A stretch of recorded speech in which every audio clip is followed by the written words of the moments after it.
bottom of the hour. You brought your computer in, and maybe we'll take a little bit of time to get people kind of into what's going to happen next.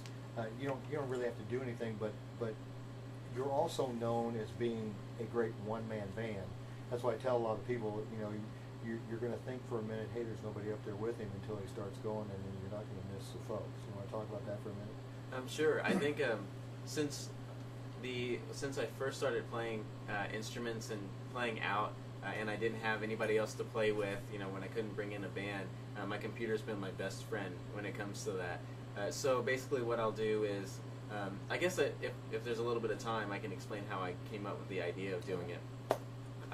I have this keyboard that I've had since since I've been in like 7th or 8th grade. It's a little Yamaha, and I used to take popular songs or whatever songs I could find and put it in MIDI into the keyboard and take out the melody part and just record that onto either a tape or a CD player or at the time even a CD or run it into the computer, and then I would play that whenever I could.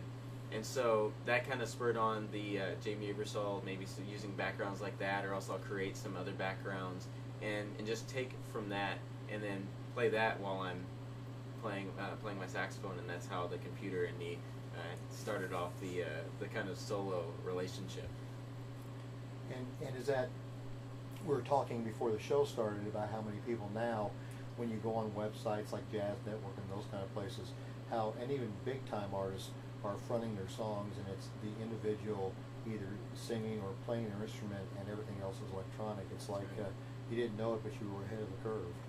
I guess so. And I used to have the most ridiculous setup to make it work because I didn't have a lot of money to buy like equipment and stuff, and so I would either have to lug out an entire PC tower to gigs, and then I'd use my computer speakers to play it out while I would play along with it, or I would have to fumble around with a CD and trying to get it burnt and making a label and scribbling on the labels so that I knew what songs were which, and skipping to each track, and it was a mess, but it worked, and that was that's how it all started. And that's also how I learned a lot of tunes, is by finding whatever I could either online or on a floppy disk, and loading it in and playing with it.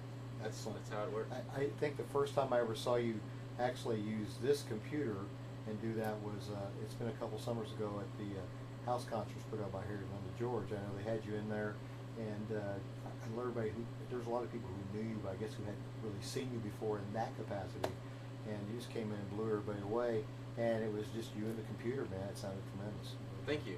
Excellent. Well, we're going to continue on with Monte Skelton after the bottom of the hour break. He's going to play some stuff with his electronic wind instrument, and we're going to talk about the Jazz Guest Artist Series coming up this Sunday, which is going to feature the Monte Skelton